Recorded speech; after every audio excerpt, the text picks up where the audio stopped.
अगं तुला येत नाही गाणं आरुळी ठोकली जशी गावाच्या खालती काळी कुतरी भोकली मला असं म्हणते का मग मांडवाच्या दारी सांडलं बेसन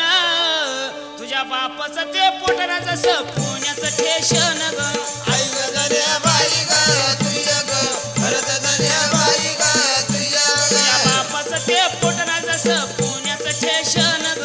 आई ग धन्या बाई ग तुझ्या ग भरत धन्या बाई ग तुझ्या काय म्हणली ग तुझ्या बापाचं पोट जसं पुण्याचं ठेशन असं म्हणली हो माळ्याच्या गामाळ्यामध्ये मिरचीला मिरच्या हसवाळा किती करसीन चाळना तुझा रंग जाईना काळा